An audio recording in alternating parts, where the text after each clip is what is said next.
Le tunnel Régnier 3, vous le voyez derrière moi, est fermé à la circulation. Un accident vient de se produire.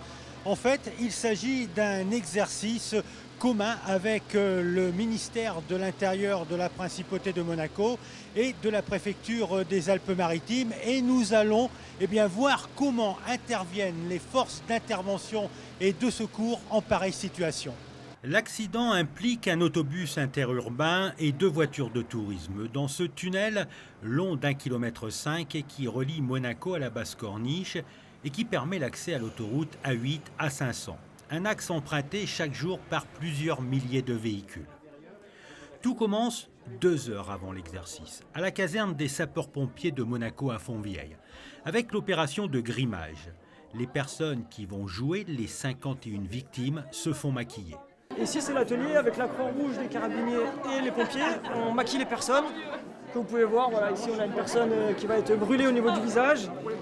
Il y a des personnes qui sont blessées avec des plaies lacérantes. Voilà. En fonction de quoi vous choisissez la blessure? Alors on a un scénario qui nous a été donné. On attribue un numéro aux personnes et on essaye de faire en sorte que les gens qui ont envie d'être maquillés parce que ça les amuse, qu'ils soient concernés par une blessure assez importante. Et les personnes qui sont un petit peu plus timides et qui ont envie de rester en retrait sont impliquées. Donc eux, ils n'ont pas de fracture, mais par contre, comme ils sont témoins de la scène, ils sont choqués, comme dans la réalité. On voulait juste vous dire un petit mot pour d'abord vous remercier de votre mobilisation, vous dire ô combien c'est important de faire des exercices de sécurité. Je pense que vous en êtes déjà convaincus, parce que sinon vous n'auriez pas répondu présent les uns et les autres sur votre temps libre pour certains, sur du temps de travail pour d'autres. Un briefing suit. Le ministre de l'Intérieur de Monaco, Patrice Sellario, la secrétaire générale de la préfecture des Alpes-Maritimes, François Staëri, et le capitaine Jean Canu rappellent le scénario qui permettra la mise en œuvre du plan de secours binational et la mise en place de la chaîne de secours. Il donne aussi les dernières consignes aux victimes. L'exercice peut commencer. Le tunnel est fermé et une déviation de la circulation est mise en place. Les pompiers arrivent sur les lieux de l'accident. Ils pénètrent dans le tunnel par le côté Monaco. On a vu les pompiers là, remonter le tunnel à pied. Pourquoi ils n'utilisent pas les camions? Alors, les engins sont engagés dans le tube jusqu'à une certaine hauteur, jusqu'au niveau du potentiel fumigène. D'accord? Après, les camions ne sont pas équipés pour aller plus loin par rapport au manque d'oxygène, par rapport à la motorisation. Tout ça à cause de la fumée? Tout à fait. C'est une sécurité. À partir de là, on installe un sas hydraulique pour permettre à nos garçons d'intervenir en toute sécurité. Et pour cela, ils cheminent à pied, au travers d'un dispositif hydraulique qui est fixe, où ils viennent se raccorder. Voilà. Pour que eux soient en sécurité et en même temps, les victimes en plus les esclaves plus facilement. La tension est palpable. Sous l'effet du choc, le feu s'embrase et très rapidement, d'épaisses fumées envahissent une partie du tunnel. La simulation de l'accident a pour objectif de vérifier le bon fonctionnement des dispositifs de sécurité. C'est un exercice un peu particulier parce que nous sommes dans un ouvrage qui traverse la frontière.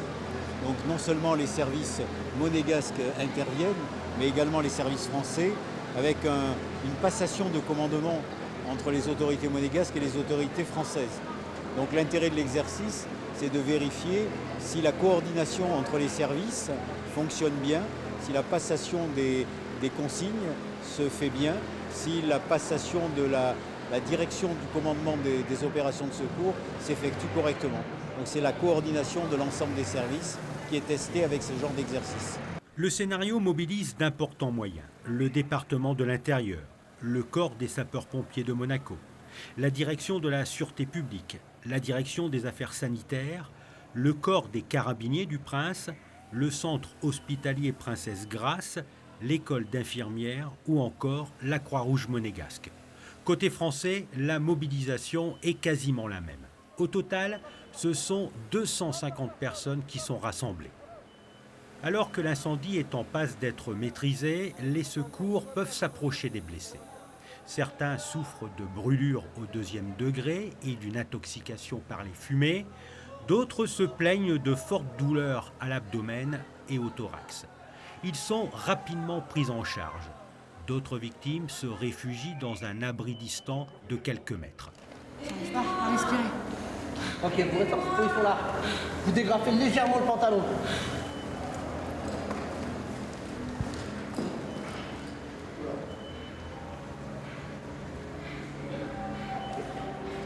Bougez pas, d'accord? Les premiers véhicules de secours en provenance de Monaco et des Alpes-Maritimes pénètrent dans le tunnel.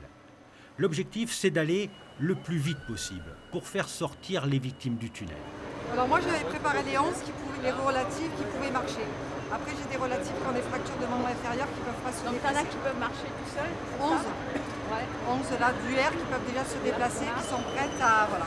Les blessés sont revêtus d'une couverture de survie avant de recevoir les premiers gestes de secours. Allez, je vais te passer quelque chose, on va t'emmener l'oxygène, d'accord? Ça va aller, t'inquiète pas, ok? Allez, ça va? T'as pas trop froid? Non, j'ai mal. Nous avons créé ce qu'on appelle un point de regroupement des victimes. Ces victimes sont regroupées sur site, elles sont catégorisées, elles sont, je dirais, triées. Donc ça veut dire que d'un côté, vous avez les urgences absolues, de l'autre côté, les urgences relatives, les victimes graves, les victimes état léger.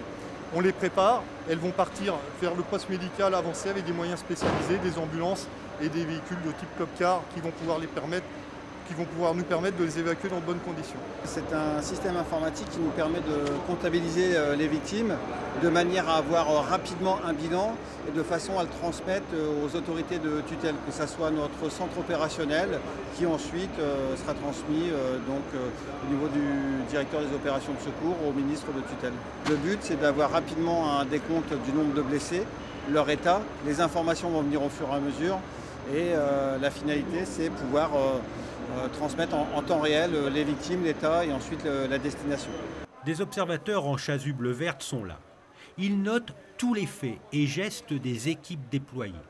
Ils peuvent ainsi mesurer le temps mis par les équipes de secours pour arriver sur les lieux, vérifier la bonne marge des liaisons entre les pompiers et évaluer la prise en charge des victimes.